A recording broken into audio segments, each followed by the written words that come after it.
vanavond helemaal niet nodig. I preferred him condemning the violence on both sides because most of the violence up until now, really basically since, well, for at least a year now, these violent leftists, many of them with Antifa, they call themselves, showing up with weapons, often in masks. They shut down a Trump rally in Chicago more than a year ago, in San Jose, a Trump rally, Sacramento, a Trump rally, that was just earlier this year, Berkeley, and various other college campuses. I and other conservative speakers who aren't Nazis, in fact, some are never Trumpers, but they just keep being shut down violently, generally with the acquiescence with the local police. They are protected by the police, and they were protected this time, but they weren't shutting down somebody like me. They were shutting down a group that contained some violent nuts who responded. Now, your speech at some university was blocked by the Antifa, and that's a shame, and that was reported on. But let's stick to Charlottesville. There were Nazis marching in the streets. A person died because a Nazi ran over her with a car. Didn't that take a stronger denouncement from the president than the one that he came up with this weekend? No, I mean, what I don't like about Trump or any Republican, and Trump's the only one who's responded in a way I find at all admirable, is people are more likely to believe something they've discovered on their own than something they're told directly. So if the media just comes out and says Trump supports white supremacists or Nazis or whatever, people hearing that on TV would say, wait, what are you talking about? What's your evidence for that? But if what they do is every time Trump appears on TV, they say, are you now willing to forcefully denounce Nazis or the KKK?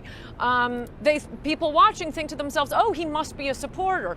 And so, you know, I keep pointing out David Duke, I don't even know if he's still alive, but allegedly the head of the KKK, which came out of the Democratic Party, by the way, not the Republican Party.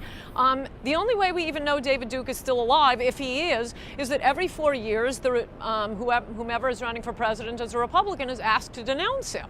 I mean, he has no influence, he has no followers, but Republicans are constantly being asked to denounce something they have nothing to do with. But whether Democrats or not, are never asked to denounce things.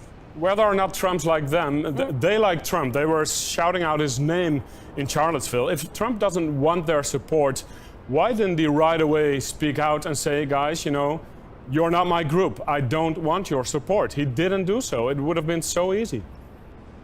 I don't think so. I mean, the number of Nazis or white supremacists in America, they're about as statistically significant as the number of transgenders. They're just creations of the media. And to even give them a forum to the point of disavowing them. They're creations Democrats, of the media, transgenders and neo-Nazis. They exist, they are there, and we saw them on television. No, I know they exist. I'm saying they're about as statistically significant, which is to say virtually nil. I mean, I think there are more people in America who, you know, enjoy the erotic frog-crushing videos. It's not a big movement. It's not worth wasting our time on. Let's stick to the Nazis, though. By not denouncing them right away, it seems as if Trump wants to keep them close to his chest. No, I don't think so. I think he is refusing to allow himself to be associated with them. Why aren't Democrats asked to disavow ISIS or Osama bin Laden or Karl Marx? If every time they appeared on TV, President Obama killed bin Laden. President Obama killed bin Laden. That's better than denouncing him. No, but we're talking about. No, because not for what I'm talking about, and that is what is being spread to the public and through this insidious method of whom you ask a politician to denounce.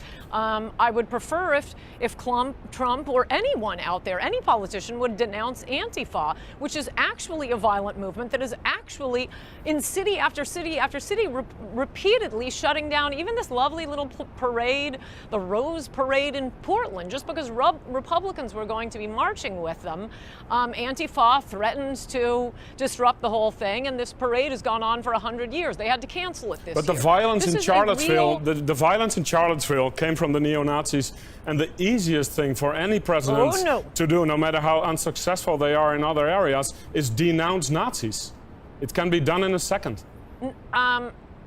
No, I think you're wrong about your first statement that the violence came from the Nazis. We saw it. And I have nothing to do with this group, but well, we didn't get to hear them, and they were the ones. It's a Unite the Right rally, at least from what I know about this. Yeah, there were a few swastikas and there were a few, I guess, I don't know, KKK signs, but the Unite the Right isn't either of those. I'm not defending them. I'm not part of them. But they did have a permit to assemble and to speak, and they were not allowed to do that. So actually, we don't know what their position, what the majority position is, or what the speakers would have said, because they weren't allowed to speak because the police wouldn't allow them to speak. They were the ones who had the permit. The left-wing fascists came, and the police pushed the group with the permit.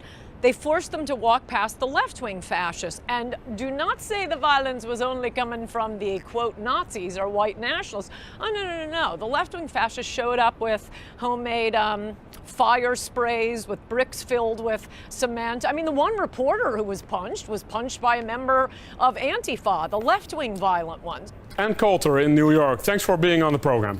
Thank you.